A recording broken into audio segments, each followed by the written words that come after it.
Hey traders from around the world, what's going on? It's your boy Jeremy Alexander Newsom with Real Life Trading, and I am back here in Nashville, Tennessee, broadcasting from my buddy Albert's place. My flight got in about 15 minutes later than expected, so I had to rush to do the afternoon floor, but that's done. Here is your free Monday real life stock review. I do hope you had a spectacularly sensational weekend. I most certainly did. Had one of the greatest pool parties I've ever been to in my life on Saturday. That was amazing. Thank you, Mr. Brian Bodie, and all of the real life traders who showed up. Mark, it was incredible seeing you. Karen, you're amazing as usual. Loved the homemade ice cream. It was great. Angie and Lydia, of course, never party without you. All right, ladies and gentlemen, so let's talk about the markets really quick. And they were up large today. Really huge gap. Exciting to see what happens. And here's kind of what we got, or what I got, or what I'm thinking about. Here's the facts. Today is a bullish gap on SPY. No question about it. And I mentioned in the past, I think something like this will transpire. And I don't know exactly the wave rotation that's going to happen, but I think that some of this gap, if not all of it, might fill, even though it is a very bullish gap. I think with the England vote, coming to fruition sometime this week, we could see a little bit of a lower low. And in this 205 area, I'm looking for some bullish signals into there to go long on some calls. I don't know if that's going to be the case or not. It might trade down to 204. I'm not going to just blindly buy, but I am letting you know I'm keeping an eye on for a bullish trade somewhere in this realm if I get the setup. If it never makes it down there, which honestly, with a gap like today, it really might not. We might trade down, fill the gap, and then just bounce right out of here. I'm looking to go long. I know it sounds crazy, but there's just no reason to be bearish other than this resistance right here on the SPY. I mean, that's really about it. All right, I'm not going to deny that. Buy low, sell high, buy low. I agree on that. So I am going to be doing likely Wednesday, Thursday, another covered call, probably 213 or 214 again, sometime July week 1 or July week 2 on the SPY. Just throwing that out there. Here's the Qs. Qs had a little bit of a bullish gap today, opened above the high, and I'm looking for the bullishness to continue. I mean, it's a strong gap. If it continues tomorrow or Wednesday, Thursday, Friday, I will be looking to play it bullish. If it doesn't, it keeps going down, one of two things will happen. Either I won't play it at all, or I will lose small on the trade. All right? If I'm wrong, if we just keep just tanking and trade all the way down to here, I'm not going to miss all of that. That I can assure you. But if we do trade down to 99-ish, I'll be looking to go long again. And if we do something like this, boom, I'll probably look to short on a retest of some sort. So just letting you know, that's kind of my overall feel in the market. I still am one of the few out there calling for a higher high in 2016. I think it happens. It by no means has to.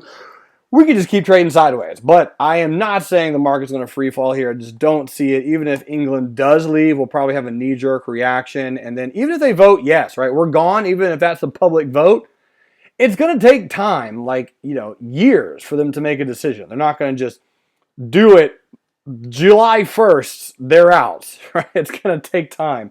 So before that knee-jerk reaction, I should say after the knee-jerk reaction comes into fruition from the vote, whatever it may be, I still think they're going to stay in. If they do vote to leave from the public vote, it'll be as shocking as the Cleveland Cavaliers winning the championship, which did happen.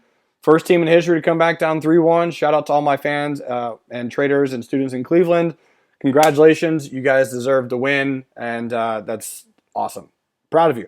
All right, so let's talk some trading. Let's go look at Apple and then Google. Here's Apple, AAPL, and here's what I'm looking for as of right now. So today, a little bit of a bullish gap on Apple. Brad has a bearish perspective on Apple, so he has a little bit of a double top in here. Close below the neckline, and he's looking for this retest to play it bearish. I like that analysis. Brad's mother actually did an amazing trade on a collar, so I got to give a shout out to the legendary Miss Reed. Miss Reed, great trade.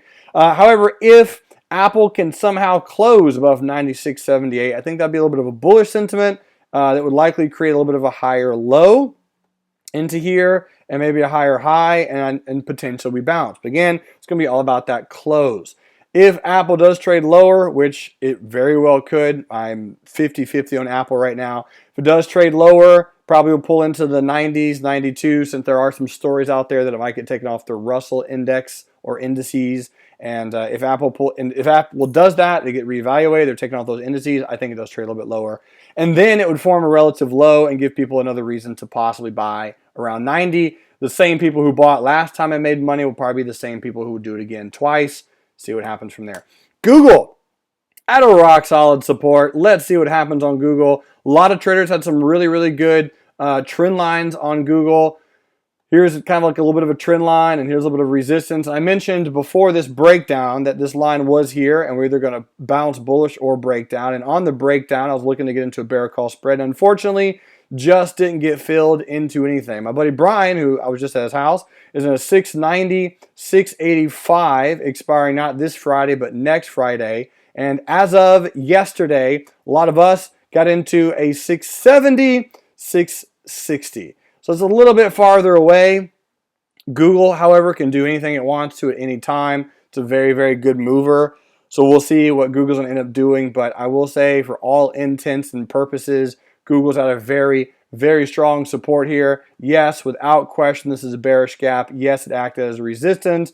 Could it bounce? Yes. Buy low, sell high. If it doesn't, if it does a little bit of this, this, and this, hopefully July week 1 spread will be over and done with, since it's only 2 weeks away. And then I'll look to go short on the retest. Speaking of going short on the retest, here's Chipotle, ticker symbol CMG. Chipotle has broken through a very strong support.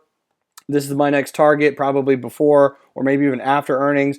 But on Chipotle, it is retesting right now. Gorgeous flag, or you can easily draw it as a pennant pattern as well. I think this is the retest, and if we get a lower low and lower high on Chipotle, I think that's a bearish trade, and I think Chipotle is going to keep heading lower. So I was wrong about a bullish trade. I'm in a bullish trade right now. Definitely decreased my losses very well with some covered calls on the September call options. But if it keeps going lower, going to exit. Probably going to exit this week more than likely, unless Chipotle just has a great bullish candle. But yeah, and then looking to get in some puts. Doing our thing.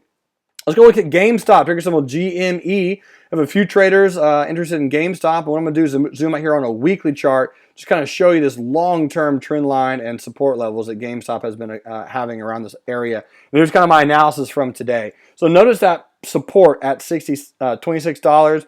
Pretty much my analysis. Nice buy low, sell high location, likely a 2 to 3 month minimum bullish play. Consider protected puts rather than stops on this one because the last one got a little wicky. That was my last analysis. Here's the daily chart, and here's what wiki. Here's what this means. Here's the candlesticks.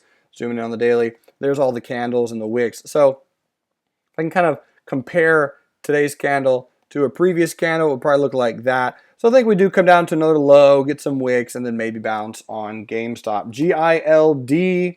I got a few traders looking to go long on GILD. My buddy Garrison's in a July bull put spread, and he's just hoping that this support holds and GILD bounces. I think that's a good play.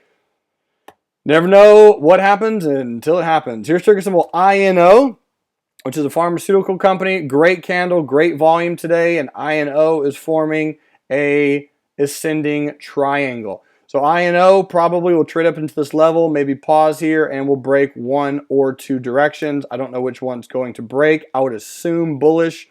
Looks really, really good. A lot of resistance here at this 1070 price. You got this gap action over there. Good resistance, good resistance, good resistance, good resistance. So yeah, if it does break out bullish, INO is going to continue higher. And shout outs to Nathan Allen, my girlfriend's kid brother. I shouldn't say he's a kid. He's pretty much a grown man, turns 21 in September. But he owns shares of this and bought back at 7. So I got to give him a shout out. Trying to teach everybody, ladies and gentlemen, no matter the age or the geographical location.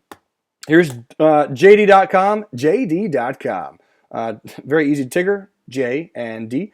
There's a support back from the IPO price back in here. And we're back down there on JD.com. So something to keep in mind if you're looking at a tech stock and you want to buy low, sell high, this would be another one. Good bullish gap and go. Black candle gapping up today, clearing resistance, a big upper wick. If we come in here to the hourly chart on JD.com, my assumption is since these candles were white coming in, I think we pull back a little bit farther into 2050, maybe even 20, and then potentially bounce. So if you've been looking at playing JD.com, JD.com. Just kind of keep that in mind. 2266 will be the first target, and then you got 26. Last but not least on the day is Adobe. Ticker symbol ADBE. And Adobe coming up with earnings very, very soon. So Adobe on earnings, Going to be pretty simple. If it gaps up above 101, I'm going to be a little bit bullish. If it opens below 94.60, I'm going to be a little bit bearish. Today, absolutely a buying candle. So if Adobe does gap down, I think it's going to get punched in the face just a little bit. Ladies and gentlemen, thanks so much for tuning in to the Monday free real life stock review. There's another one cooked up, baked 450 degrees coming your way on Wednesday. And until then, remember, love life, live life, and trade it. You rock.